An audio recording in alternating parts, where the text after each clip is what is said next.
네, 그래서 일단은 자료를 공유 드리면서 좀 말씀을 드리도록 하겠습니다. 우선 이제 첫 번째는 뭐 저도 이제 VC에 있다 보니까 이제 워낙 이제 챗 GPT들이 뭐 진즉에 이제 핫했었고 좀 이제 이미지를 좀 어떻게 뽑아볼까 고민하다가 이제 뭐 바이오와 바이오와 그리고 약간 그리고 벤처 약간 벤처 캐피탈 캐피탈. 네, 좀 네. 이런 부분들을 좀 같이 제가 이제 좀 이미지를 생성을 해달라고 이제 챗GPT에다 부탁을 해가지고 좀 만들어 봤고요. 이제 좀 회사 소개하고 이제 제 소개를 먼저 좀 드려보도록 하겠습니다. B&H가 바이오 앤 헬스케어의 약자예요. 그래서 이제 저희는 바이오와 헬스케어 분야에 좀 전문적으로 투자하고 있는 그런 벤처 캐피탈이라고 이해를 해주시면 될 것 같습니다. 저희 설립일은 2015년에 설립이 돼서 약 10년 정도가 되었고, 지금 펀드 현황으로는 이제 설립 후에 총 9개 펀드를 결성했다라고 이제 제가 기재를 해놨는데, 이거에 대한 개념을 먼저 좀 말씀을 드리면, 벤처 캐피탈들은 기본적으로 투자사라는 인식들은 다들 가지고 있지만, 이게 펀드 운용사라는 거가 이제 가장 베이스가 되는 부분이에요. 그래서 저희도 이제 펀드를 만들어서 그 펀드를 가지고 이제 투자를 하는 좀 이런 산업으로 이해를 해주시면 될 것 같습니다. 뭐 이제 저 같은 경우도 보면은 이제 뭐 일반인들은 사실은 이제 은행이라든가 아니면 증권사라든가 이런 데를 방문하셔가지고 뭐 단순히 이제 주식 투자뿐만 아니라 펀드에 가입하시는 경우들도 이제 덜어 있으세요. 이제 그 펀드를 가입해 보시면 결국에는 그 증권사에서 그 펀드를 운용해서 투자금을 가지고서 이제 펀드를 운용해서 어느 정도 수익을 낸 다음에 저희에게 돌려주고 그분들도 이제 운용 수수료를 떼가고 좀 이런 구조로 돼 있는데 그런 부분들하고 좀 맞닿아 있다라고 보시면은 이해하기 편하실 수도 있습니다. 그래서 이제 개별적인 펀드들을 하나씩 만들어 가기 때문에 저희가 여태까지는 이제 9개의 펀드를 만들었다라고 이제 이해를 해주시면 될 것 같고요. 그렇게 해서 9개의 펀드가 총 3,830억 원 정도의 규모로 이제 만들었었습니다. 그중에 이제 3개 펀드 같은 경우는 청산이 완료돼서 이제 이거는 다 해상까지 끝나고 그리고 저희에게 출자해주신 분들에게도 저희 그리고 저희 운용사인 저희들에게도 모두가 다 이제 배분이 되고 이제 성과 보수도 받고 좀 그렇게 이제 해피하게 끝난 좀 그런 펀드로 봐주시면 될 것 같고요. 그리고 이제 아래쪽에 보시면은 6개 펀드가 현재 운용 중인데 이 AUM이라고 하는 거는 현재 운용하고 있는 그 펀드의 규모라고 봐주시면 될 것 같습니다. 그렇게 봤을 때 AUM이 저희 2,950억 원 정도로 이제 6개 펀드를 운용하고 있는데 5개 펀드 투자 종료, 1개 펀드 투자 중이라고 하는 개념은 이제 투자 중인 것과 투자 종료가 뭐가 다르냐 이렇게 이제 좀 말씀을 드려보면은 사실은 이제 펀드를 만들 때 저희가 보통 이제 일반적인 블라인드 펀드, 이제 투자할 회사들을 정하지 않고 펀드를 먼저 만든 다음에, 그 다음에 이제 투자할 회사들을 찾아다니는 그런 펀드라고 봐주시면 될 것 같은데, 이 블라인드 펀드를 만들었을 때 보통 한 8년에서 10년 정도의 이제 펀드 기간이 이제 주어져요. 그것들을 이제 설정하고 만들게 되는데, 보통 그 펀드 운용 기간, 그 만기까지의 기간의 한 절반 정도가 투자 기간에 해당하고, 그리고 이제 나머지 뒤에 절반 정도는 이제 회수 기간으로 봐주시면 될 것 같습니다. 투자 종료라고 하는 부분은 그 투자 기간들이 이제 지나서 저희가 어느 정도 투자가 완료가 돼 있었고 그 펀드의 금액을 거의 다 소진을 했다. 이제 남은 기간 동안에는 회수에 집중하는 좀 그런 펀드로 봐주시면 될 것 같습니다. 그래서 이제 결국에 지금 투자하고 있는 펀드는 한 개 펀드, 요걸 가지고서 1,185억 원짜리 이걸 가지고 저희는 지금 집중적으로 투자를 하고 있는 상황입니다. 그리고 이제 저희 회사의 특징이라고 하면 사실 국내 최초의 바이오 헬스케어 전문으로 투자를 하는 VC라고 봐주시면 될 것 같아요. 지금 현재 이제 바이오 전문 VC들이 여러 군데가 있는데, 저희가 이제 아마 설립일 내서는 가장 앞서고 있는 걸로 제가 알고는 있습니다. 그래서 이제 저희가 이쪽에서는 가장 처음 설립된 회사라고 봐주시면 될 것 같고요.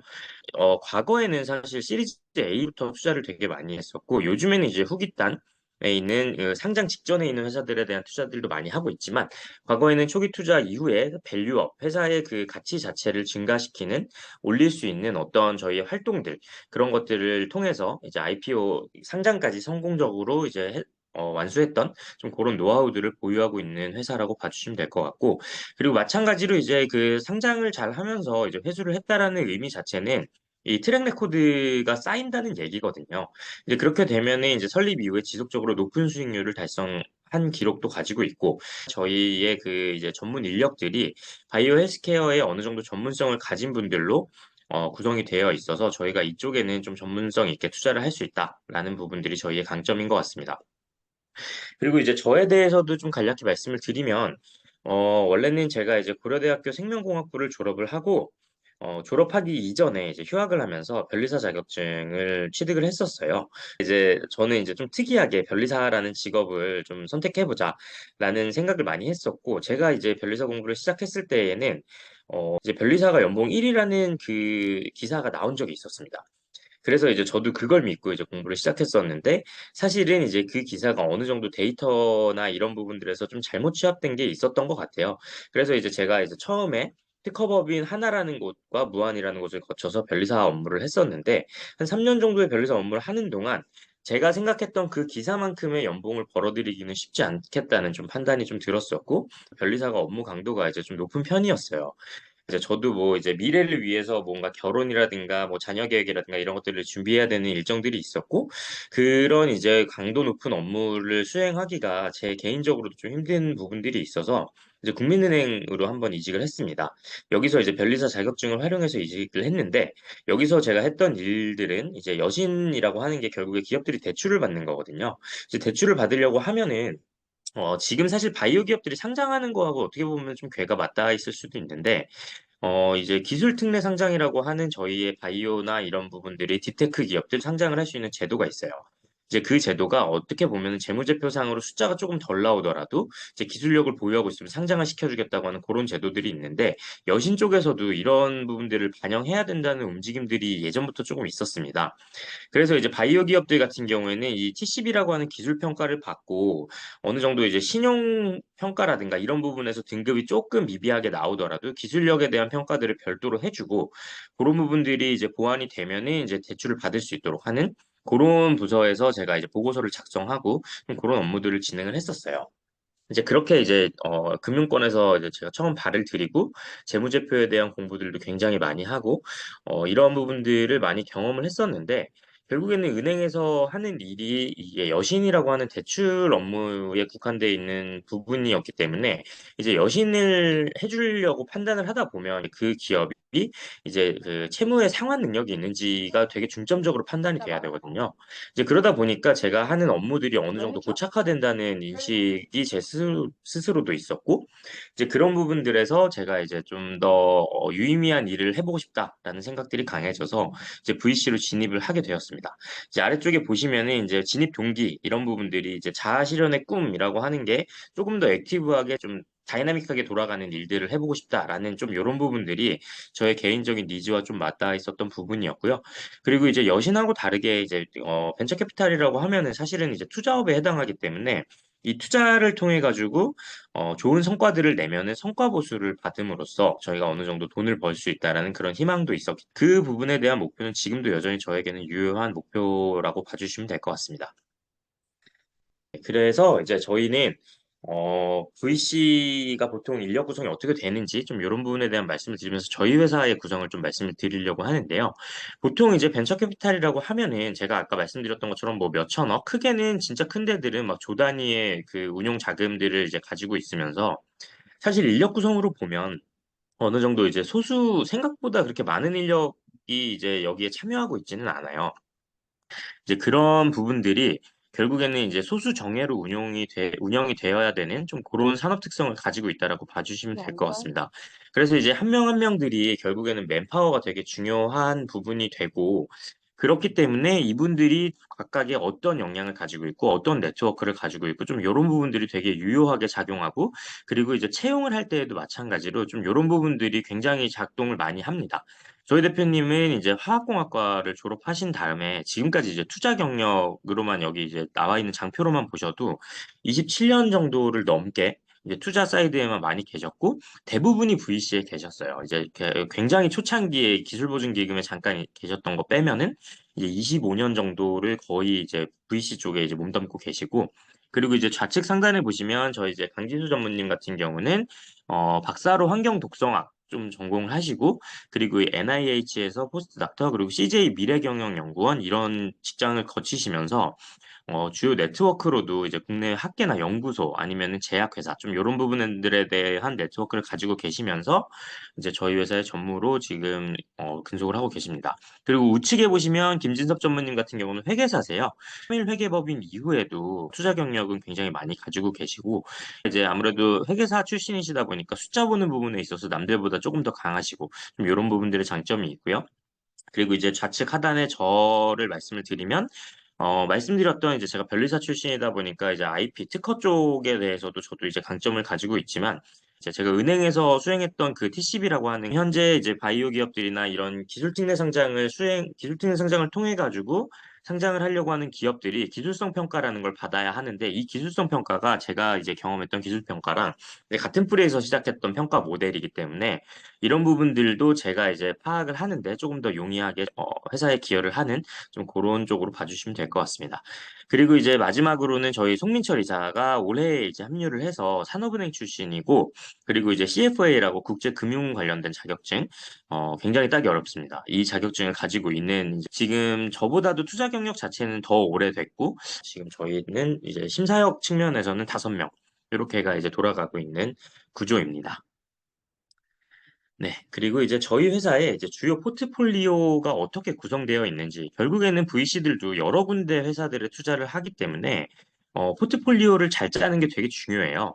그래서 이제 저희 회사의 주요 전략 같은 경우는 이제 바이오 헬스케어의 전문 투자사라고 하지만, 사실 바이오라고 하면 제일 먼저 떠오르는 게 이제 신약 혹은 의료기기. 저희는 이제 이런 부분들을 세부적으로 나눠서 규정을 하고 있습니다. 요즘 같은 때에는 신약이 상장하기가 굉장히 어렵다는 얘기들이 많이 있는데, 신약이 어려우면은 그만큼 이제 다른 쪽으로 이제 리스크 해칭을 하는 좀 이런 전략들을 취하면서 이제 포트폴리오를 구축하는 좀 그런 하우스라고 봐주시면 될 것 같은데 그 중에서 이제 휴젤이라고 하는 데가 이제 뭐 보톡스 그리고 노터스라고 하는 데는 이제 비임상 시험을 할 때 여기서 이제 시험을 대행해주는 그런 CRO 회사 그리고 siRNA 치료제를 하는 올릭스 이제 핫한 근감소증 뭐 이쪽 관련된 치료제를 그러니까 GLP-1 가지고서 이제 근감소증 관련된 치료제를 개발하고 있는 이뮤노포즈라고 하는 회사들도 있고요. 뭐 미토콘드리아 질환을 치료하는 뭐 미토이뮨 테라피틱스 뭐 이런 회사들도 있고 그리고 이제 위장 관계에서는 지금 HK 노엔이 굉장히 이제 잘 팔고 있는 그 K캡이라고 하는 이 피캡 제제 관련해서도 이제 국내에서는 이제 세 번째로 피캡 쪽에 허가를 받은 온코닉 테라피틱스 뭐 이런 회사들이 있습니다. 그리고 이제 진단 의료기기 쪽으로 넘어가 보면 피플바이오는 진단, 알츠하이머 진단을 하는 회사, 뭐 이런 데들이 있고 옥토레인 같은 회사들은 이제 디지털 PCR 이런 회사들도 있고 달 아래쪽에 보시면은 이런 회사들은 이제 피부 미용 의료기기 이런 것들을 만드는 회사가 있고 휴먼케어라고 하는 회사도 이제 웨어러블 재활치료 로봇 아니면은 산업용 근력보조 로봇 이런 것들을 이제 만드는 회사라고 봐주시면 될 것 같고요. 그리고 오른쪽에 이제 디지털 헬스케어 쪽으로 넘어가면 이제 흔히 알고 있는 회사들이 뭐 AI 영상 진단 이런 회사들이 이제 대표 주자로 볼 수 있을 것 같아요. 저희 같은 경우는 이제 코어라인 소프트 이런 데가 AI 영상 진단이 있고 그리고 이제 의료 정보 서비스 좀 이제 정보들을 데이터들을 이제 교류할 때 좀 그걸 전송하는 플랫폼을 가지고 있다든지 뭐 이런 회사들도 있습니다. 그리고 웰니스 측면에서도 당연히 이제 뷰티 산업이라든가 이런 부분들에 이제 침투해 있는 회사들도 있고요. 실리콘2 같은 경우에는 지금은 이제 상장하고 저희는 엑시트를 다 한 회사인데 요거는 이제 K뷰티 수출 플랫폼을 가지고 있는 그런 회사들이고 지금 뭐 이 회사 같은 경우는 시가총액도 뭐 3조를 돌파하고 있고 좀 이런 상황이어서 굉장히 잘 나가는 회사도 있습니다. 그 소재 부품 장비 같은 경우에도 바이오 소재 부품 장비에 좀 국한된 부분인데 뭐 여기서 이제 대표적으로 좀 말씀드릴 수 있는 회사는 뭐 아이빔 테크놀로지가 이제 곧 상장을 하는 여기는 이제 라이브셀 이미징 현미경 하고 있는 그런 회사가 있고 앵클론이라고 하는 회사도 이제 제약을 타블렛을 만들 때 그 제약 그 타블렛을 검사하거나 거기에 이제 레이저 같은 것들로 이제 프린팅하는 좀 요런 장비를 가지고 있는 회사들도 있어요. 이래서 저희의 포트폴리오들은 내부적으로나 외부에 얘기할 때에도 저희는 포트폴리오 다변화를 굉장히 이제 중점적으로 판단을 하고 있습니다. 라고 이제 얘기를 많이 드리는 편입니다. 네, 그리고 이제 저희 회사의 어느 정도 이제 회수 실적, 좀 이런 것들을 이제 말씀드릴 수가 있을 것 같은데요. 이제 가장 좌측에 그 이제 상장, 그리고 장외 매각, 구주 매출 M&A 이런 것들을 이제 보시면, 이게 어떻게 보면 우리나라 기업들, 그리고 벤처 캐피탈들이 이제 회수를 하는 이제 채널이 어떻게 되는지를 좀 말씀을 드릴 수 있을 것 같아요. 이런 부분들에서 일단 크게는 상장, 그리고 장외매각, 구주매출, M&A 이 세 개로 봐주시면 될 것 같은데, 상장이라는 게 일반적으로 이제 기업 공개라고 해서 IPO라고도 하죠.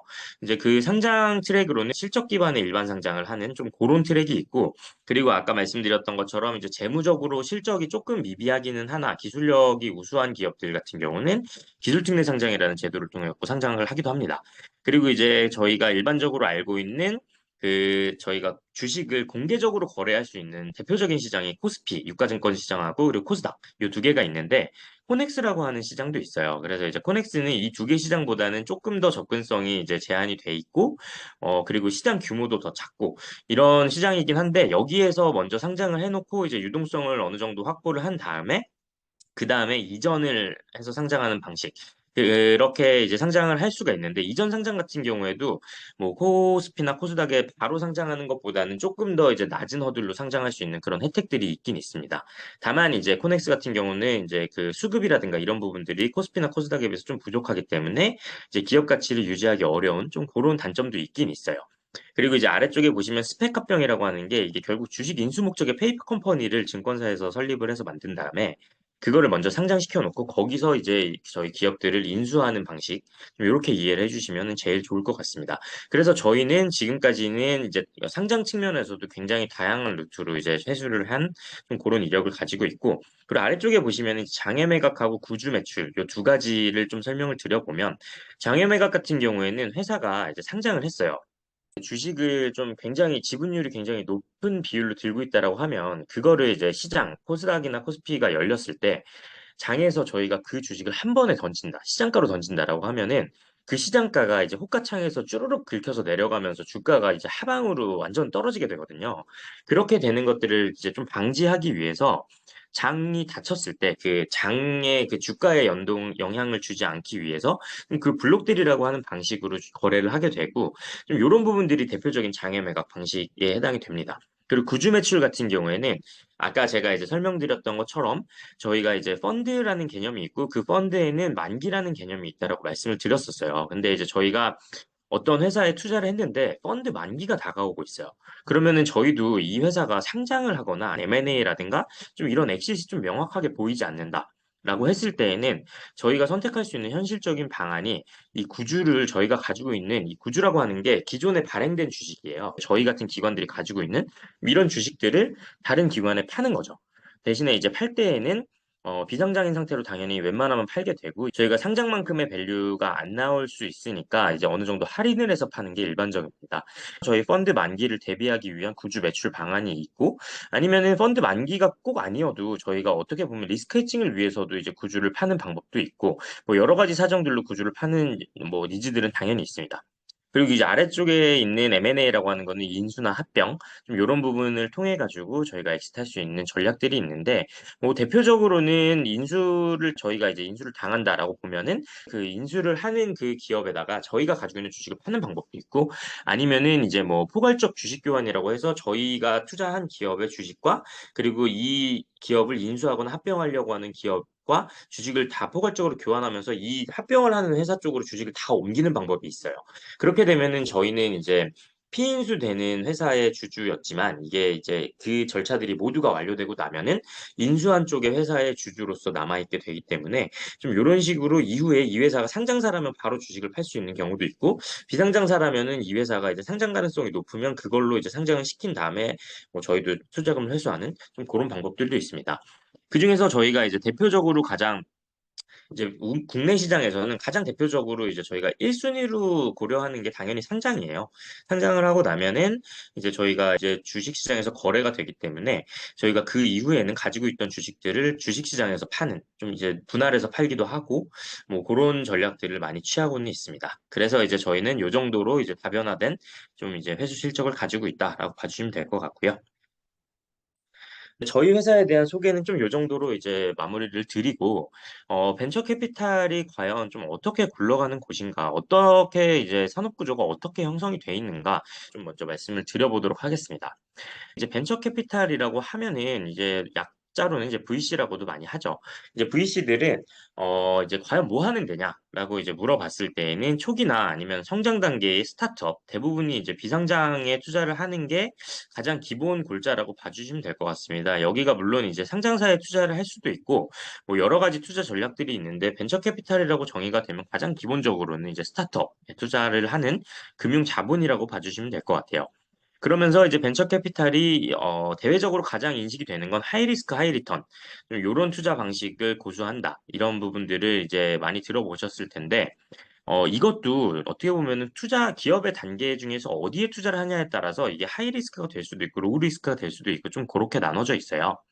그래서 이제 아래쪽에 스타트업의 성장 과정 요 표하고 좀 같이 그림하고 같이 보시면 제가 가지고 있는 이 그림은 실리콘밸리 기업들에 대한 약간 평균적인 통계치라고 이제 해서 제가 가지고 왔는데, 뭐 이 금액적인 부분들이나 아니면은 이 단계에 대한 부분들은 조금씩 다를 수는 있지만, 대략적인 감을 잡는 데는 도움이 될 것 같아갖고, 일단은 스타트업이 처음에 설립을 하면은 이제 지인이나 아니면은 좀 요런 뭐 이게 바이오 같은 경우는 의사분들한테도 굉장히 많이 받아요. 엔젤 투자라는 이제 초기에 거의 액면가급 좀 요런 이제 기업이 설립되자마자 그 제일 싼 가치로 이제 투자를 받는 좀 요런 부분들이 많이 진행을 되고 그래서 이제 아래쪽에 보시면 이제 투자 주체가 이제 지인 좀 요렇게도 이제 규정이 되어 있죠.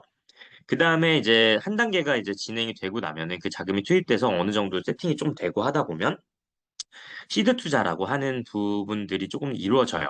이제 그렇게 되면은 뭐 여기서는 사실 뭐 아이디어 다음에 상품과 서비스 출시 뭐 이런 내용들이 있지만 이거는 이제 어떻게 보면 일반적인 기업들에 적용되는 내용일 수 있고 바이오 기업들은 좀 다를 수도 있습니다. 뭐 신약 개발 기업들 같은 경우에는 처음에는 진짜 아이디어만 있고 아니면 그 다음에는 실험 데이터들이 어떻게 나오고 뭐 비임상 단계는 어떻게 가고 이게 임상 1상, 2상, 3상으로 진행되고 어떤 단계에 따라서 무슨 투자 라운드가 이루어지고 좀 이런 부분들이 다를 수는 있는데 전반적으로는 좀 이렇게 봐주시면 될 것 같아요. 그래서 이제 시드 투자 단계에서는 AC라고도 하는 엑셀러레이터들이 좀 이제 투자 단계에서 많이 참여를 하시고, 그리고 이제 초기 스타트업 전문하는 이제 뭐 마이크로 VC라고도 하는데, 이게 작은 펀드를 운용하시는 분들도 여기에 참여를 하시는 경우들도 있고요. 그리고 이제 기업이 계속 성장해 나가면서 시리즈 A, B, C, D, E 뭐 요렇게도 나가고, 그리고 이제 마지막에 IPO가 이제 기업 공개 상장이라고 말씀을 드렸는데, 그 앞 단계에 받는 투자를 경우에 따라서는 프리 IPO라고도 명명을 하기도 합니다. 그래서 이제 요렇게까지 이제 기업이 성장하면서 투자를 받는 단계가 이루어지는데, 어, 당연히 상식적으로도 이제 엔젤 투자에서 프리 IPO로 넘어가면 단계가 진행되면 진행될수록 회사의 기업 가치는 당연히 올라가겠죠. 그래서 이제 제가 아까 말씀드렸던 하이 리스크, 하이 리턴의 투자는 엔젤 투자나 시드 투자, 시리즈 A 이런 초기 투자단에서 굉장히 낮은 밸류로 하이 리스크를 이제 테이킹하면서 그 투자를 했을 때 이 기업이 상장에 성공하면은 그 배수가 엄청 올라갈 거잖아요. 그래서 이제 그 상장했을 때의 기업 가치가 몇 배, 뭐 몇십 배, 몇백 배, 뭐 이렇게까지 가면은 이제 거기서 회수를 하고 굉장히 이제 하이 리턴으로 받는 경우가 있고 아까 말씀드렸던 것처럼 이제 프리 IPO 단계에서 투자를 하면 기업 가치가 이미 높은 단계에서 투자를 했기 때문에 어느 정도 이제 투자 수익성 측면에서는 조금 낮을 수 있지만 대신에 투자의 성공 가능성은 좀 더 높일 수 있어요. 그래서 이제 그 부분들을 어떻게 취할 것이냐, 이 부분은 이제 뭐 포트폴리오 구축 전략일 수도 있고, 그 회사, 그 VC의 어떻게 보면 투자 전략일 수도 있고, 이제 각 회사마다 각각의 색깔들을 가지고 있으면서 운용을 하고 있습니다. 그래서 이제 VC들의 주요 역할이라고 한다면, 사실 지금까지 말씀드린 게 VC가 정말 이제 대외적으로 알려진 거는 투자하고 회수해서 돈을 번다. 이게 가장 기본적인 이제 뭐 이제 VC의 역할과 그리고 이제 사업 비즈니스라고 보실 수 있을 텐데 당연히 그게 이제 기본 골자기는 해요. 근데 이제 그 부분보다 어떻게 보면은 실무를 제가 뛰고 있을 때 조금 더 현실적으로 중요하다라고 생각하는 것 중에 하나가 뭐냐면 저희가 투자를 하려면 결국에 펀드가 있어야 되잖아요. 그러면 이제 펀드를 만들어야 되는데 그 펀드를 만들 때 돈을 저희 돈만 가지고 만들 수는 없단 말이에요. 그래서 이제 당연히 이제 저희보다는 외부 자금을 지원을 받아서 저희가 펀드를 만드는 경우가 대부분입니다. 그래서 이제 뭐 한 90% 넘는 돈이 거의 뭐 외부 자금으로부터 들어오고 그 외부 자금은 금융기관이 될 수도 있고 아니면은 뭐 공공성을 가진 공적 자금이 될 수도 있고 아니면은 저희의 뭐 제약사라든가 이런 데에서 그 아예 기업단이 될 수도 있고 이런 부분들은 다양한 것 같아요. 그래서 이제 거기 중에서 저희한테 출자를 해주시는 분들이 과연 뭐 어디냐에 따라서 그 펀드의 운용 색깔도 달라질 수도 있고 좀 그런 부분들을 봐주시면 될 것 같습니다. 그리고 이제 주요 역할 중에 또 하나 말씀드리고 싶은 게 포트폴리오 기업의 성장 지원이라고 하는 부분이 있어요. 이게 VC들이 예전에는 이제 투자와 회수 기능이 굉장히 중요했다라고 한다면 이게 VC 심사역들도 예전보다 훨씬 많이 늘어났거든요. 이제 그러면서 각각이 사람이 사실 늘어나게 되면은 여기에서의 그 각각의 색깔들도 개개인의 색깔들도 되게 중요하고 제가 아까 말씀드렸던 맨파워가 되게 중요하다고 말씀을 드렸었는데 이 부분에 있어서도 나의 차별점을 주장을 해야 결국에는 좋은 회사를 발굴해내고 좋은 회사에 투자를 할 수 있는 기회를 얻을 수 있고 그리고 저희에게 출자를 해주시는 분들에게 저희의 그 강점들을 더 주장을 할 수 있는 부분들이 있어서 뭐 출자를 받을 때도 조금 수월하게 받을 수 있다든가 좀 이런 부분들이 있기 때문에 결국에는 개개인의 차별점이 되게 중요하고 그 부분들이 보통 이제 포트폴리오 기업의 성장 지원 이런 부분들에도 어느 정도 녹아나는 것 같습니다. 그래서 이제 이 성장 지원하는 부분들은 제가 뒷장에서 조금 더 설명을 드릴 거고요. 그래서 이제 가장 오른쪽에 보시면 이제 기업의 자금 조달 방법으로는 대표적으로 세 가지가 있어요.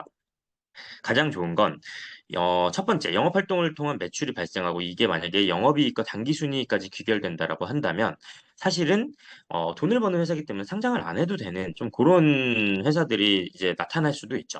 근데 이제 대부분의 회사들이 이제 그 어느 정도 이제 이익 규모가 나타나고 돈을 벌어내기 전까지는 사실은 이제 사업 아이템을 구체화하고 이제 제품 판매할 때까지의 그런 마케팅 채널 아니면 영업망 이런 것들이 구축이 되려면 결국에는 다 뛰어다니고 돈을 쓰면서 이제 투자를 해야 되는 부분이기 때문에 그 아래쪽에 있는 두 가지들로 이제 자금 조달을 많이 합니다. 그래서 이제 하나는 이제 금융기관 등을 통한 자금 차입. 이게 은행에서 그냥 대출 받아가지고 이제 하는 좀 그런 부분들이 될 수 있고요.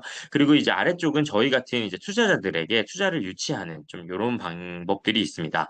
그 중에서는 이제 주식으로 발행을 하고 저희에게 주식에 대한 그 인수 금액을 받는 주식 발행을 통한 이제 투자 유치 방법이 있고 그 사채라고 하는 거는 대표적으로는 이제 그 전환 사채와 뭐 아니면은 신주 인수권부 사채 좀 이런 것들이 있는데 전환 사채라고 한다면은 이제 사채예요. 사실은 부채인데 이 사채를 발행하고 난 다음에 그 사채에 나중에 주식으로 전환할 수 있는 옵션이 부여된 게 전환 사채. 그리고 이제 그 사채기는 하고 기본적으로는 갚아 나가야 되지만 만기에는 갚아야 하지만 이 옵션으로 나중에 신주 인수를 할 때, 그러니까 신주라는 거는 그 기업이 새로 발행하는 주식이거든요. 그러니까 제가 앞서 말씀드렸던 이 주식을 발행하면서 투자를 유치한다. 이게 기본적으로 신주를 발행하는 개념으로 봐주시면 될 것 같은데, 이 신주를 발행할 때 거기에 참여할 수 있는 옵션권을 발동할 수 있는 그 신주 인수거부 사채라고 하는 그런 사채들도 있습니다. 그래서 일단은 좀 이런 측면의 기업의 자금 조달 방법이 있다라고 봐주시면 될 것 같습니다. 그리고 이제 벤처 캐피탈의 역할은 과연 무엇이냐? 아까 좀 이어서 설명을 드리면 이제 투자할 기업을 발굴하고 그리고 이제 심사를 하고 저희도 당연히 이제 기관 투자자이기 때문에 그냥 저희가 뭐 투자 기업이 괜찮아요라고 해서 바로 돈을 쏠 수 있고 꼭 꽂을 수 있고 좀 이런 부분은 당연히 아니에요. 그리고 특히나 이제 외부 자금들을 유치하다 보니까 저희들도 이제 심사 보고서라는 걸 작성을 해야 되고 그리고 보고서가 통과가 되면은 그 어떤 심의에서 통과가 되면 투자 계약서도 작성을 해서 체결을 해야 되고, 이런 업무들이 이제 기본 골자라고 봐주시면 될 것 같고, 아까 말씀드렸던 포트폴리오 기업들의 사후 관리, 그리고 기업 성장 지원, 좀 이런 부분들이 있는데, 오른쪽에 있는 이 펀드의 운영 구조랑 같이 이제 설명을 좀 드려보면, 그 가운데 쪽에 이제 녹색 좀 진한 박스 안에 들어가 있는 발굴 투자 사후 관리, 이게 가장 기본적으로 저희가 익히 알고 있는 그 개념으로 봐주시면 되는데, 그 중에서 위쪽에서부터 제가 아까 말씀드렸던 펀드레이징, 그 펀드를 만드는 요 작업을 먼저 해야 된다라고 먼저 말씀을 드렸었습니다. 그 펀드를 만들 때 저희가 이제 먼저 알아야 되는 개념이 이제 GP와 LP라고 하는 이 개념이 있는데 GP라고 하는 거는 여기 이제 약자로 써 있는 것처럼 이제 제너럴 파트너라고 해서 업무 집행 조합원이라는 한글 명칭이 있습니다. 이게 운용사라고 해서 저희 같은 벤처 캐피탈 그러니까 펀드를 만들고 직접 굴리면서 운용하는 책임을 가지고 있는 게 저희 같은 벤처 캐피탈 GP고요. 그리고 LP라는 거는 이제 리미티드 파트너라고 해서 저에게 출자해주는 그 출자한 금액만큼만 책임을 지는 유한 책임 조합원의 개념으로 이해를 해주시면 되는데 이분들이 있기 때문에 저희가 펀드를 만들 수 있는 좀 그런 개념으로 봐주시면 됩니다.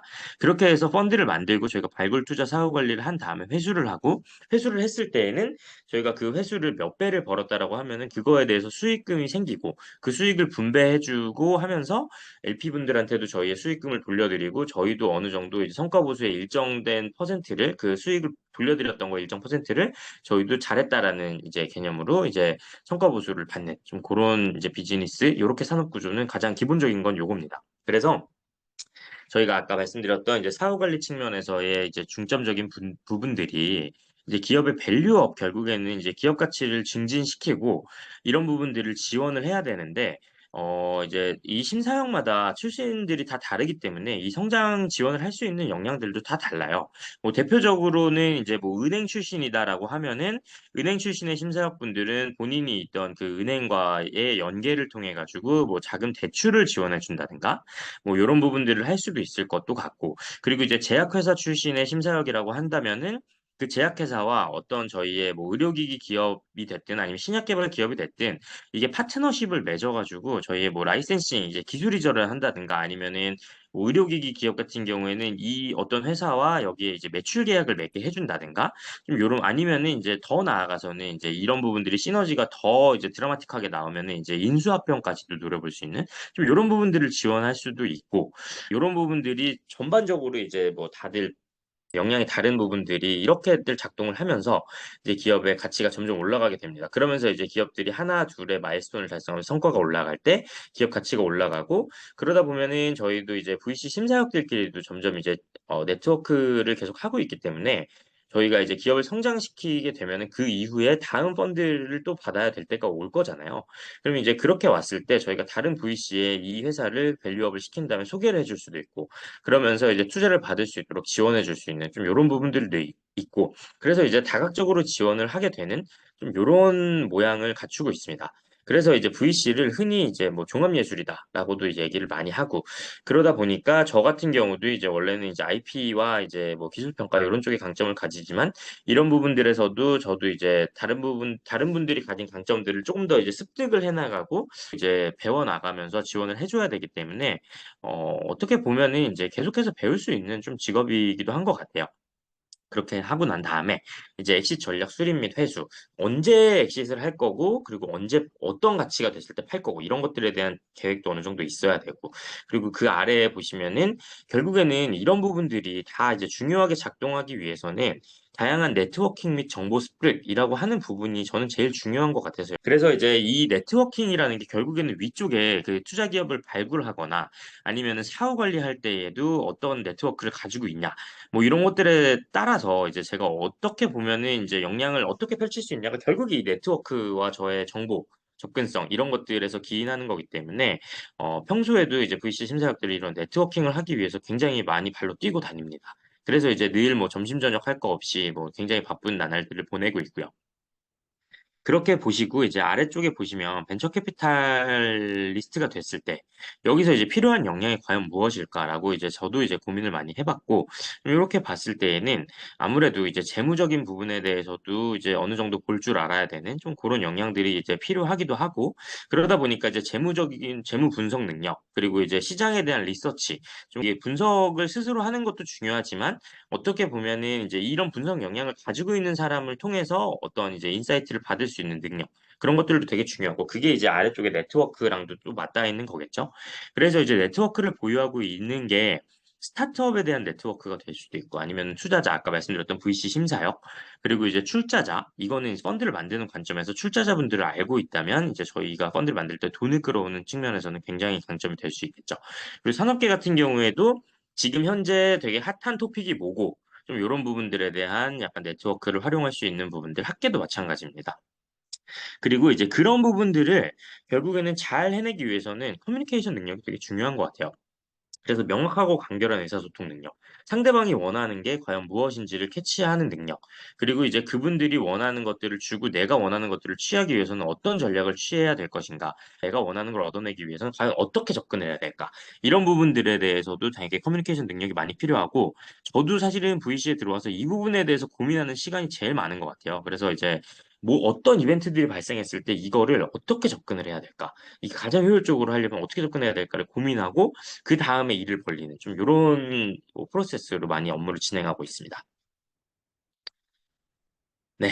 그리고 이제 바이오 분야로 조금 한정해서 넘어오면 바이오 분야에서의 벤처 캐피탈들은 과연 좀 어떤 쪽에 투자를 하고 과연 어떤 업무들을 하고 좀 요런 것들에 대해서 좀 궁금하실 수도 있을 것 같아서 좀 정리를 해보면 바이오 섹터를 세부적으로 분류를 조금 해보면 아까 저희의 포트폴리오 다변화 전략보다 조금 더 나눠지는 것 같습니다. 그렇게 봤을 때에는 이제 신약 같은 경우에도 이제 모달리티가 뭐냐에 따라서 뭐 저분자, 유전자 치료제, 세포 치료제, 항체 뭐 이렇게 나눠질 수도 있고 그리고 이제 백신 아니면 이제 의료기기도 굉장히 광범위하죠. 뭐 진단, 치료, 미용 뭐 등등 여러 가지가 있는데 그리고 이제 디지털 헬스케어, 그리고 뷰티, 그리고 이제 조금 더 넓게 보면 식품, 아니면은 뭐 반려동물 이런 쪽도 들어갈 수도 있을 것 같아요. 그리고 이제 바이오 소재, 뭐 요즘에는 바이오 소부장이라고 해가지고 요쪽 부분들도 많이 각광을 받고 있습니다. 그리고 이제 바이오 서비스라고 하는 게 뭐 CRO 비즈니스나 CDMO 비즈니스, 좀 이런 부분들도 있고요.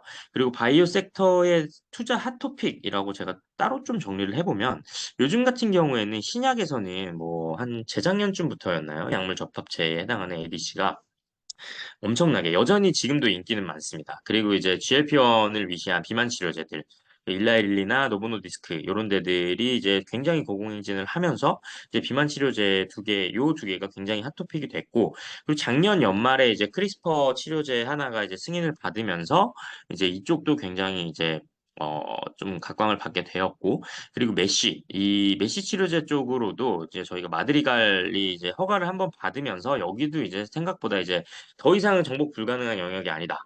이렇게 나오면서 이제 이쪽 관련된 뭐 영역들이 적응증들이 좀 많이 좀 핫해지고 있는 것 같습니다.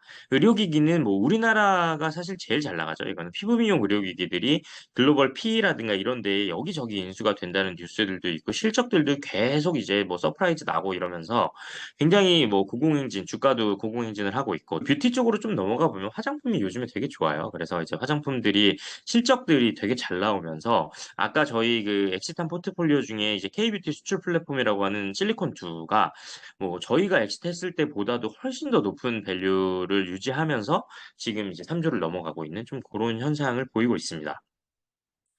네, 그래서 이제 이 핫토픽에 대해서도 조금 더 이제 말씀을 드려보면은, 이제 아까 말씀드렸던 것처럼 모달리티, 그 약물이 작동하는 방식인 모달리티 측면에서는 ADC와 크리스퍼, 요 두 개가 이제 대표 주자가 되고, 아래쪽에는 이제 항체 약물 접합체 ADC의 대표 주자인 에너투가 약간 데이터들이 계속 좋게 나오고 있어요. 그리고 유전자 가위 크리스퍼 치료제 같은 경우에는 그 밑에서 두 번째 보시면 카스geb이 승인됐다. 좀 이런 내용들을 같이 담아봤고, 그 적응증 측면에서는 비만이나 뭐 지방간염, 지금도 어떻게 보면 이게 계속 품귀 현상이 일어나면서 지금 지금 새로 나온 치료제뿐만 아니라 예전에 이미 출시되어 시판되고 있는 그런 치료제들조차도 아직 뭐 여전히 지금도 엄청나게 많이 찾고 있다라는 얘기들이 많이 들려오고 있어요. 그리고 이제 의료기기 같은 경우도 이제 이 러브콜이라고 하는 게 결국 제이시스 메디칼 인수 추진이라든가 아니면 루트로닉, 이루다 좀 요런 데들도 이제 매각 기업 같이 매각도 되고 뭐 이런 뉴스들이 나오면서 근거 자료들을 조금 같이 담아봤습니다. 화장품도 아까 말씀드렸던 것처럼 이제 화장품 기업들의 평균 매출이 뭐 어마어마하죠. 평균 매출이 작년 기준으로 뭐 3,391억이라고 한다면은 뭐 일단 여기는 이제 뭐 큰 기업들의 어느 정도 이제 통계치가 반영이 된 거겠지만 이제 계속 고공행진하고 있다라는 걸 볼 수 있습니다. 네, 그래서 이제 바이오 섹터의 주요 엑시 전략은 과연 뭐냐라고 이제 봤을 때에는 제가 아까 말씀드렸던 것처럼 이제 기술 특례 상장이라고 하는 게 어떻게 보면은 바이오 기업들이 되게 쉽게 접근할 수 있는 이게 뭐 상장이 쉽다라고는 뭐 말씀드리는 건 아니지만 이제 바이오 기업들이 대부분 이제 실적이 잘 나오기가 힘든 기업들이 많기 때문에 결국엔 자금이 계속 수혈되면서 성장해야 되는 비즈니스들을 많이 하기 때문에 이런 기업들은 기술특례 상장이라는 트랙을 선택하게 됩니다.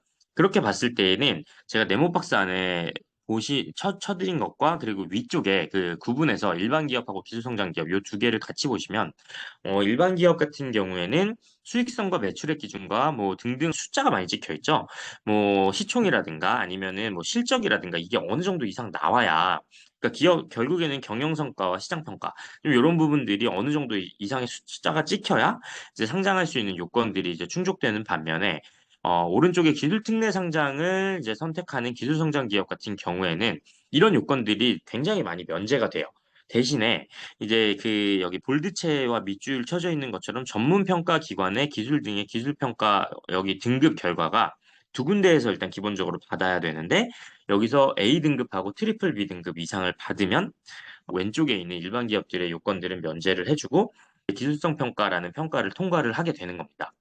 그렇게 되면 이제 그 한국거래소라는 곳이 국내에서 이제 기업들을 상장시키기 위한 상장 예비 심사를 최종적으로 이제 진행을 하는데, 이 기술성 평가를 통과하게 되면 상장 예비 심사를 청구해서 예비 심사를 진행하게 되고, 거기서 이제 최종적으로 통과를 하면은 이제 어느 정도 상장 문턱은 넘어가게 되는 좀 그런 부분들로 이해를 해주시면 될 것 같아요. 그래서 이제 기술 기업들은 좀 요런 트랙들을 많이 선택을 한다라는 측면에서 좀 이해를 높이기 위해서 제가 요거는 이제 담아봤고요.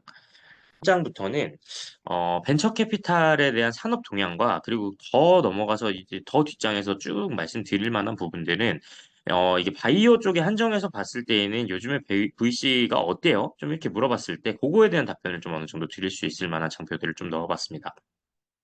그래서 일단은 먼저 업종별 벤처 투자 현황 요 부분들이 이제 중기구에서 통계치를 낸 요 자료들을 보시면 이제 구분은 크게 ICT 서비스, 이게 뭐 플랫폼 기업들이 대표 주자들이죠. 그다음에 이제 바이오 의료, 그리고 전기 기계 장비, 그리고 ICT 제조 좀 이렇게 나눠지는데, 이게 보시면은 아시겠지만 2019년에 금액보다도 이제 비중 쪽을 먼저 봐보세요. 그러면은 ICT 서비스와 바이오 의료가 굉장히 높은 비중이죠. 여기 두 개가 사실 거의 다 차지하고 있다고 봐도 될 정도로 굉장히 높은 비중을 차지하고 있는데, 22년 들어서 바이오가 조금 주춤했습니다. 그리고 23년 들어서는 ICT 서비스도 많이 줄어들었죠.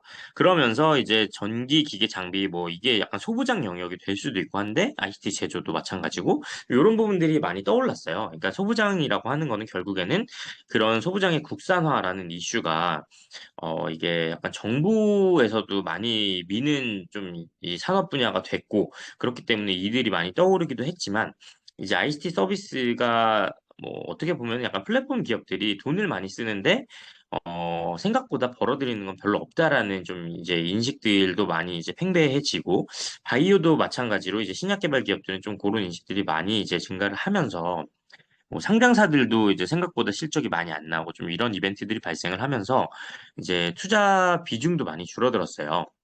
근데 이제 어떻게 보면은 이게 상장사와 비상장사, VC들이 투자를 하는 건 대부분 비상장사인데, 이게 왜 상장 시장에 영향을 받게 되는가라는 부분에 대해서도 좀 궁금해 하실 수도 있는데, 그 부분을 말씀을 드려보면, 일단은 상장 시장이 좋아야 저희의 엑짓 그 루트가 활성화가 되는 거기 때문에, 상장 시장이 좋아야 저희도 그 앞단에서 먼저 투자를 하고 이제 상장에 대한 기대감, 그 회수에 대한 기대감을 만들 수 있기 때문에, 결국에는 저희도 상장 시장에 대한 영향을 받을 수밖에 없는 그런 비즈니스로 봐주시면 될 것 같습니다. 그래서 결국에는 이쪽 시장이 좋아져야 결국 저희도 이제 투자액이 더 늘어날 수도 있을 것 같고요. 그리고 오른쪽에 보시면 바이오 섹터를 좀 국한해서 보면, 이제 벤처 캐피탈의 바이오 의료 신규 투자, 이 신규 투자라고 하는 부분들이 2022년부터 이제 꺾였죠. 그러면서 왼쪽에 있는 이 숫자들과도 어느 정도 이제 내용이 이제 일치하는 부분들인데, 바이오 의료에 대한 신규 투자가 점점 줄어들게 되었고, 그러다 보면은 이제 더 오른쪽에 이제 국내 바이오 의학 헬스 분야 인수합병권이 2022년 대비해서 2023년에 뭐 소폭 증가를 했습니다. 그러면서 이제 증가를 했던 내용들을 대략적으로 좀 이해를 해보면, 아무래도 이제 바이오 의료 기업들이 투자를 받지 못하게 되면 어떤 일들이 발생을 하냐면, 이 회사들이 결국에는 투자금을 받아야 이제 돌아가는 구조이기 때문에 투자금을 받기 위해서 기업 가치를 낮추게 됩니다. 그러면은 이제 저희가 뭐 예를 들어서 시리즈 A에 투자를 뭐 한 500억 밸류에 투자를 했다라고 하는데, 시리즈 B 라운드를 이제 돌려고 펀딩을 하려고 돌고 있는데 투자가 안 돼요. 아무도 관심이 없어요. 그런 상태가 되면은 저희가 500억 밸류에 투자를 했지만 그거보다 더 낮춰서 받을 수밖에 없잖아요. 사실 기업이 생존을 하려면.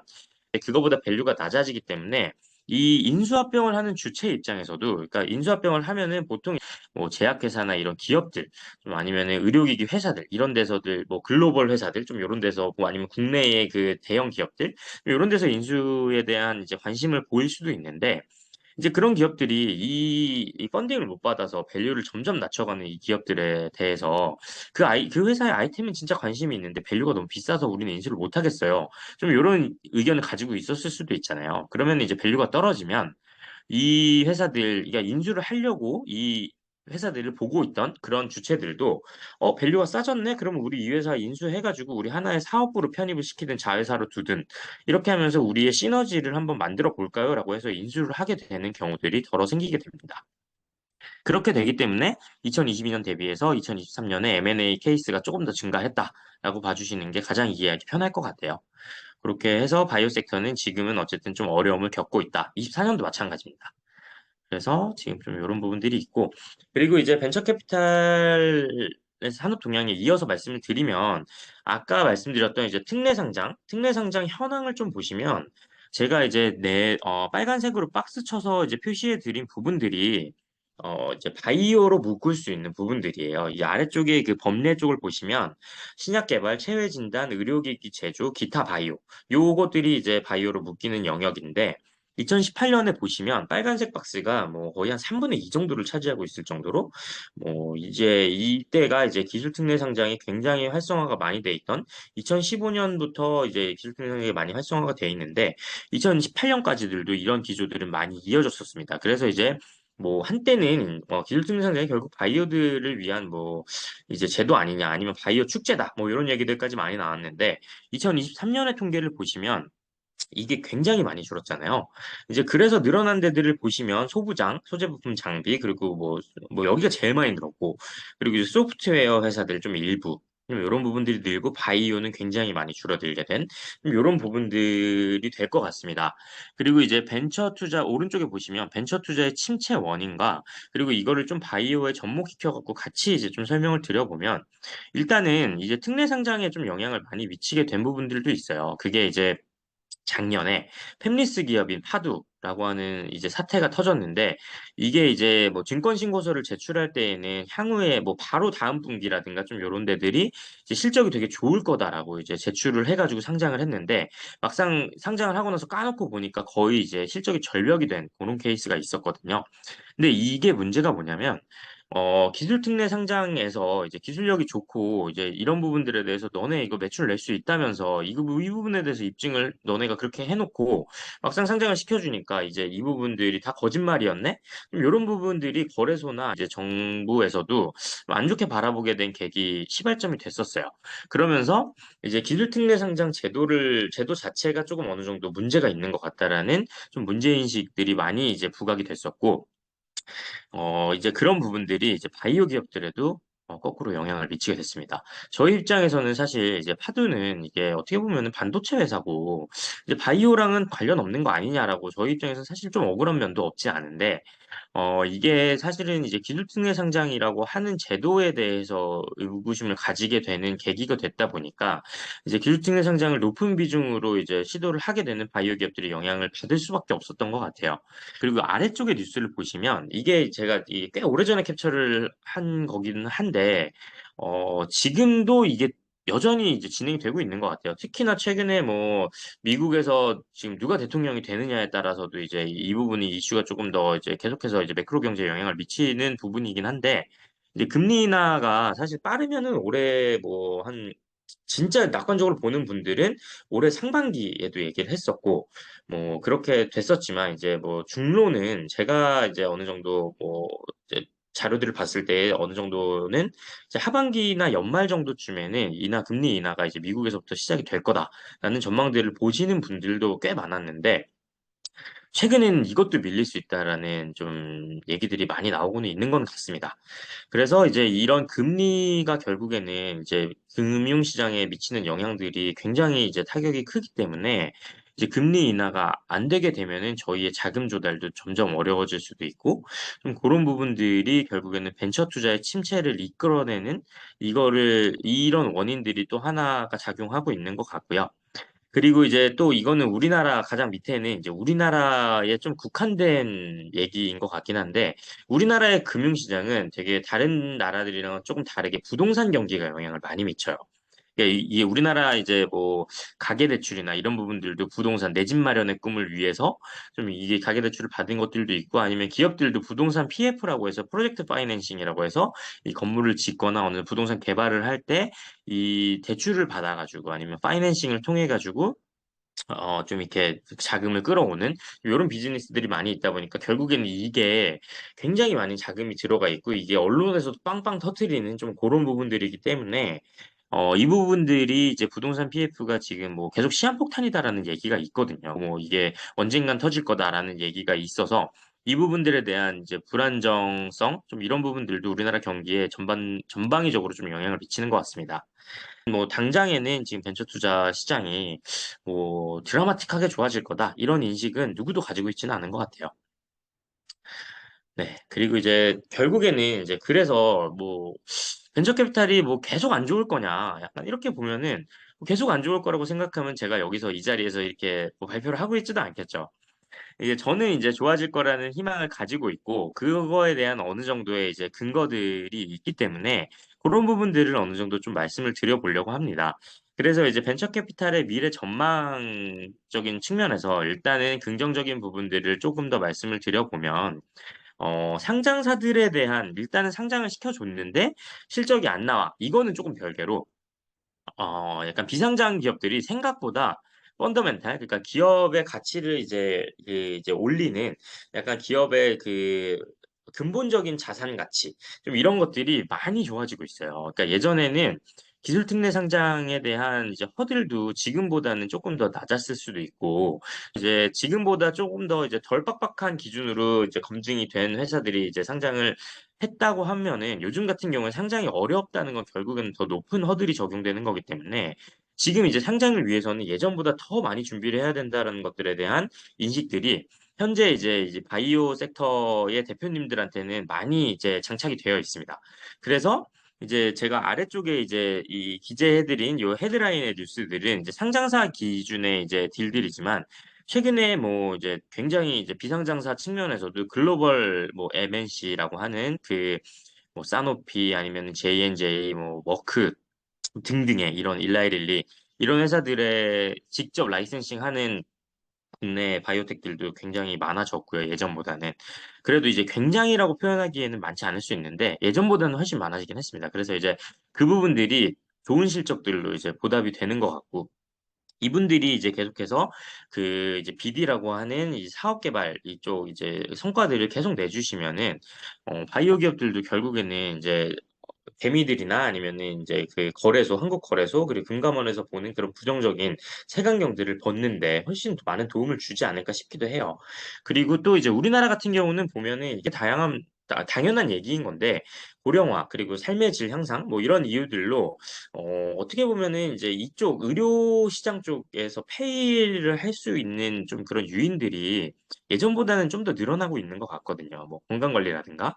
이런 부분들에서도 뭐 관심도 많아지고 저 같은 경우만 봐도 이제 예전보다는 좀 건강에 관심도 많아지고 뭐 음식도 더 신경 써서 먹으려고 하고 운동도 더 하려고 하고 뭐 이런 부분들이 거기에서 이제 적용될 수 있는 어떤 기기라든가 소프트웨어라든가 이런 것들이 뭐가 될 수 있냐에 따라서 이런 부분들에서 페이를 할 수 있다라는 인식들을 가지고 변화가 되고 있기 때문에 이런 부분들이 결국에는 이제 뭐 바이오 생태계의 발전을 이끄는 좀 그런 이제 동력이 되지 않을까라는 생각들을 하고 있습니다. 이제 주의를 해야 되는 부분들은 이제 아무래도 기술특례 상장에 대한 의구심이 여전히 남아 있고 거래소나 금감원에서는 아직 이 부분에 대해서 이제 바이오 기업들이 뭔가 입증을 더 해야 된다. 막 이런 부분들이 아직은 남아 있기 때문에 뭐 이 부분에 대해서 섣불리 너무 좋아질 거라는 희망을 가지고 있다든가 이제 저희의 투자자의 관점에서는 뭐 밸류에이션이 굉장히 높아질 수도 있어요. 회사들이 높게 주장할 수도 있는데 그런 것들을 높은 밸류를 주장할 때 그것들을 그대로 고지고대로 받아들여서는 안 된다라는 것들에 대한 약간 경각심 이런 부분들을 좀 말씀드릴 수 있을 것 같습니다. 네, 그래서 이제 벤처 투자 전망 2024년이 이미 상반기가 많이 지나갔지만 이게 상반기에 아마 조사를 한 통계일 텐데 이게 어떻게 보면은 약간 VC 심사역들의 희망사항이 반영돼 있는 이 통계 자료일 수도 있고 뭐 그렇게 되지만 이제 전반적인 시장 전망과 투자 규모 전망이 일단은 뭐 매우 긍정은 아까 말씀드렸던 것처럼 일단은 거의 없다라고 볼 수 있죠. 이제 완전 진한 파란색. 이 부분에서 드라마틱한 개선은 있지는 않겠지만 그래도 점차 나아질 것이다라는 것들에 대한 인식들은 어느 정도 있다라고 생각을 하고 있습니다. 저조차도. 그리고 이제 실제로 이 시장에 대한 어느 정도 이제 턴어라운드나 이런 그래프들을 좀 보면 이게 결국에는 바이오리듬처럼 이게 어느 정도 주기가 또 있거든요. 시장이 안 좋을 때가 있으면 좋아지는 때가 있고, 근데 지금은 안 좋은 지가 벌써 한 몇 년이 됐기 때문에 이 부분들에 대해서 이제 언젠가는 돌아올 것이다라는 기대감이 또 있을 거고, 그게 이제 뭐 금리 인하가 시발점이 됐든, 아니면은 아까 말씀드렸던 이제 바이오텍들의 이제 성과들이 이제 국내 시장의 플레이어들의 인식을 바꿔놓는 계기가 됐든, 좀 그런 부분들에서도 저희가 이제 좋아질 수 있을 만한 요인들이 있다라고 판단을 하고 있는 부분이라고 봐주시면 될 것 같아요. 네. 그리고 이제 제가 마지막 좀 슬라이드에서 좀 말씀드리고자 하는 부분들은, 사실 오늘 이제 2부 제 강의를 좀 들어주시는 분들이 지금 의대생 분들이 제일 많으신 것 같아요. 그래서 의대생 분들 같은 경우에는, 제가 어떤 니즈로 지금 여기에 참석하고 계신지는 잘 모르겠지만, 저도 이제 그 의전을 간 친구들한테도 VC로 들어오고 싶은 생각 없냐라고 물어봤을 때 정말 많은 비율로 관심 없었는 분들도 많았거든요. 그래서 이제 그 부분과 관련돼서 이제 제가 그런 생각을 가지고 있었지만, 지금 이제 이 VC에 관심이 있기 때문에 여기에 참여를 해주고 계신다는 전제로 제가 조금 이제 VC가 되려면 과연 좀 어떻게 하면은 좋을까요? 라는 질문들을 가끔 받기 때문에, 이 부분들을 조금 설명을 드리고 싶어가지고 마지막 장표를 좀 담아봤습니다. 그래서 이제 경력이나 학력이나 기타 뭐 이런 부분들이 있는데, 일단은 VC는 핏이 맞아야 뽑는다는 얘기들이 되게 많이 있어요. 저 같은 경우도 저희 회사에 제가 이제 입사를 하게 될 때, 어떤 경로로 저를 어떤 판단으로 저를 뽑게 되셨는지 이런 것들이 궁금해서 한번 여쭤본 적이 있었는데, 일단은 저희가 그때 가지고 있던 펀드라든가 이런 아니면은 제가 앞으로 저희 회사가 나아가고자 하는 방향성, 이런 데에서 저의 약간 학력과 경력 이런 것들이 좀 도움이 될 만한 부분들이 있다고 판단을 해주셔서, 그래서 이제 저도 어떻게 보면 잘 돼가지고 뽑히게 된 계기가 됐던 것 같아요. 그래서 이제 이게 핏이 맞지 않으면 생각보다 굉장히 고스펙을 가지고 있더라도, 예를 들면 저희가 뭐 하우스에 아까 말씀드렸던 건 소수 정예로 운영되고 있는 회사인데, 의사가 이미 뭐 한 명이 아니라 만약에 저희가 뭐 운용 심사역이 뭐 한 여섯 일곱 명 있는데, 의사가 만약에 예를 들어서 이미 두 명 있다. 근데 뭐 의사가 뭐 한 분이 더 지원을 한다라고 하면은 당연히 안 뽑을 가능성이 더 높을 수 있잖아요. 이제 그런 것처럼 저희의 그 빈 공간이 어디인지, 저희의 그 가려운 곳을 이게 긁어주고 채워줄 수 있는 분이 누군지, 이런 부분들이 되게 중요하기 때문에 핏을 되게 중요하게 봅니다. 그래서 이제 경력 같은 경우는 이제 보면은, 금융계 같은 경우는 뭐 IB라고 하는 투자은행, 그리고 PF, PE라고 하는 사모펀드, 아니면 증권사, 이런 부분들의 분들이 많이 진입을 하시는 것 같고요. 산업계 같은 경우에는 다 회사죠. 그러니까 제약사, 의료정비회사, 진단회사 뭐 등등 이런 회사들이 있고, 전문 직군에서는 사실 지금 제가 여기 기재해드린 의사, 약사, 변리사, 회계사 요 분들 중에서는 약사와 회계사가 제일 많은 것 같습니다. 그리고 회계사가 아무래도 이제 바이오를 제외한 영역에서 전반적으로 봤을 때 회계사분이 제일 많을 것 같고, 그 바이오를 국한해서 보면 약사분들이 되게 많으세요. 그러니까 의사분들은 지금은 10분 내외 정도 되는 것 같고, 그리고 변리사도 제가 알기로는 지금 한 30명 내외? 이 정도 되는 것 같습니다. 학력 같은 경우도 당연히 이제 말씀드렸던 것처럼 바이오 전공자면은 당연히 이제 바이오 VC에 들어오기에는 유리한 측면이 있고, 그렇지 않더라도 이제 경영학 같은 이제 금융 관련 전공인 경우에는 많은 도움이 되고, 그리고 기타 같은 경우에는 뭐 공인 재무분석사, 금융 관련 자격증, 그리고 전문지가 위에 말씀드렸던 면허 자격증, 그리고 이제 벤처캐피탈 협회에서 주관하는 전문 인력 양성 교육이나 아니면 MBA 프로그램 좀 이런 데들에 참여하시면 그 네트워크를 확보하는 데 도움이 되실 수 있어요. 근데 이 부분들은 나중에 이제 결국에는 이게 돈을 지불하고 이거 다 들어야 되는 거기 때문에, 지금 뭐 나중에 이제 만약에 진짜 니즈가 있으시다면 뭐 양성교육이라든가 이런 부분들은 그쪽에 관련된 공고들이나 이런 부분들을 확인하시다 보면 가끔씩 이제 정보들을 접할 기회가 있으셔서, 그 부분은 그때 가서 관심을 가지셔도 될 것 같고, 그리고 아래쪽에 이제 사실 제가 이제 가장 중요하게 생각하는 건, 사실 경영이나 경제 쪽 전공이신 분들은 금융에 진출해 계신 선후배분들이 워낙 많기 때문에 이쪽이 없더라도 사실 저는 되게 좋게 네트워킹을 할 수 있다라는 강점이 있다라고 생각해요. 근데 이제 저나 이제 이과 베이스의 분들은 사실은 이 금융 쪽으로 넘어오게 된다면, 아니면 바이오 전공자 이분들에 대한 네트워크는 당연히 있겠지만, 아까 말씀드렸던 펀드를 만들 때 출자라든가, 아니면 이제 그 상장을 할 때도 증권사 IPO 팀이 따로 있거든요. 아니면 뭐 이런 부분들하고도 계속해서 네트워킹을 한다든가, 뭐 이런 부분들에서도 강점을 가지려면 결국에는 이제 대학교마다 그 투자 동아리들이 보통 있기 때문에 이 동아리 활동을 하시는 분들이 나중에 가서 이제 여기에서의 선후배분들과의 네트워크를 적극적으로 활용할 수 있는 좀 그런 기회들이 되게 많은 것 같더라고요. 그래서 그런 부분들이나 아니면은 이제 고의 이제 거의 뭐 비슷한 정도의 다양한 대외 활동 이런 부분들이 되게 중요한 것 같아요. 그래서 이제 저희 회사도 이제 가끔 인턴분들이나 이런 분들을 조금 이제 모시고 보면은 저희는 의사나 의대생, 약사 뭐 이런 분들을 많이 이제 여태까지 인턴분들을 많이 모셔봤는데 의대 내에서도 뭐 방학 때 여기 뭐 인턴십 지원하는 프로그램 뭐 이런 것들이 또 있나 봐요. 그래서 이제 그렇게 지원해서 오시는 분들도 있고 뭐 그런 부분들을 간접적으로 경험해 볼 수 있는 기회들 이런 것들도 제공해 드리기도 하고 좀 그러고 있습니다.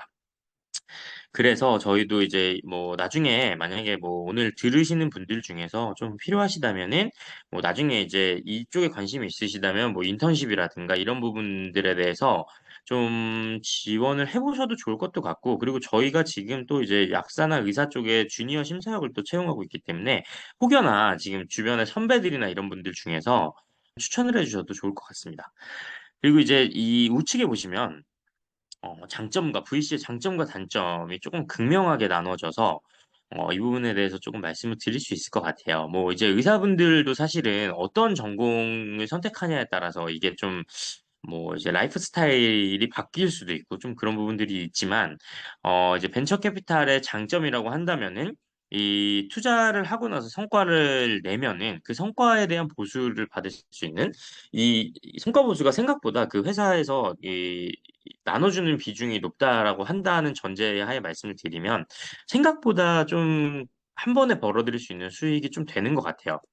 뭐 물론 저도 이제 VC에 한 3년 반 정도밖에 몸담지 않아가지고 아직은 조금 더 이제 저도 더 투자를 많이 해보고 경험들을 많이 해봐야겠지만 이 부분들로 굉장히 많은 돈을 벌었다는 분들도 덜어 들리긴 합니다. 물론 이제 그분들이 굉장히 이제 벤처 캐피탈 내에서도 소수에 해당할 수도 있고 하지만 그 부분에 대한 기대감을 가지고서 계속 일을 할 수 있다라는 이런 부분들이 좀 장점이 될 수 있을 것도 같고요. 그리고 이제 네트워킹 기회라는 게 굉장히 많은 여러 사람들을 만나서 좀 이제 활동하는 걸 좋아하시는 분들 같은 경우에는 이런 부분들이 되게 좋을 수도 있어요. 뭐 예를 들면 저 같은 경우는 은행에 있을 때 그 여신 심사를 하기 위한 기업에 방문을 하면은 그러면은 이제 그쪽에서 뭐 그냥 재무팀 팀장님 이런 분들이 많이 나오셨는데 벤처캐피탈은 일단 기본적으로 그 회사의 대표이사 이제 CFO라고 하는 재무 쪽 총괄하시는 그 임원분 이런 분들하고 이제 많이 이제 커뮤니케이션을 하게 되는데 이 회사가 나중에 상장이 가가지고 상장을 가게 돼서 저희가 이제 이분들하고 계속해서 관계를 가져가다 보면은 그 중에서는 어디가 뭐 글로벌리 되게 유명한 회사가 돼 있을 수도 있는 거고 이제 그런 분들을 알게 되는 기회가 되게 어떻게 보면 또 흔치 않을 수도 있는데 그런 분들을 알게 되다 보면 그분이 이게 계속해서 성장해 나가시면서 저희한테 또 소개해 주시는 분들도 있을 수도 있고 그러다 보면은 저희의 네트워크 풀이 굉장히 넓어지고 되게 높아지는 좀 이런 부분들도 이게 긍정적으로 작용할 수 있는 요인들도 되는 것 같습니다. 그리고 아무래도 벤처 캐피탈들은 아까 이제 말씀드렸던 것처럼 여러 산업 분야에 투자를 많이 하기 때문에 이 부분들을 네트워크를 활용해서 이제 그 전문가분들의 고견을 듣는다든가 아니면은 저희가 이제 투자 심사를 위해서 어떤 이제 리서치를 해본다든가 이런 부분들을 많이 진행을 하면서 이제 다양한 산업의 인사이트를 조금 가지게 될 수 있는 것 같아요. 이제 그런 부분들이 되게 어떻게 보면은 내가 되게 원하는 방향이다라고 하게 된다면 이게 되게 어떻게 보면 플러스 요인으로 좀 작용할 수 있는 것도 같고요. 그리고 마지막으로는 이제 스케줄 관리가 조금 이제 좀 자유롭기는 한 것 같아요. 왜냐하면 벤처 캐피탈은 미팅도 많이 해야 되고 외근도 많이 나가야 되기 때문에 이게 어떻게 보면은 이제 이게 스케줄 관리를 스스로 하지 않으면 누구도 해주지 않는 이런 부분들이 있기 때문에 좀 바로 이제 출근을 뭐 미팅 장소로 간다든가 아니면은 이제 시간이 좀 애매하게 뜨면은 이제 중간에 뭐 카페에서 업무를 본다든가 이제 편하게 할 수 있는 좀 그런 부분들도 있고요. 반면에 이제 단점이라고 한다면은 그 제가 스케줄 관리 측면에서의 단점을 조금 이제 같이 말씀을 드려보면 이게 말씀드렸던 이제 어디서도 일을 할 수 있고 언제든 일을 할 수 있다라는 게 이게 결국에는 일과 삶의 경계가 좀 불분명하다라는 단점이 될 수도 있어요. 이게 또 누군가한테는 스트레스로 다가올 수 있는 부분들도 있고 이런 부분들이 좀 단점으로 작용하는 그런 요인도 될 수는 있는 것 같습니다. 그리고 이제 그 위쪽에 두 개를 보시면 이제 결국 높은 리스크와 강도 높은 스트레스 이 두 개가 어떻게 보면은 맞닿아 있을 수도 있는데 이 벤처 캐피탈이 기본적으로 투자업이기 때문에 이 투자가 망하면 어떡하지에 대한 근본적인 그 불안감 이런 것들이 있습니다.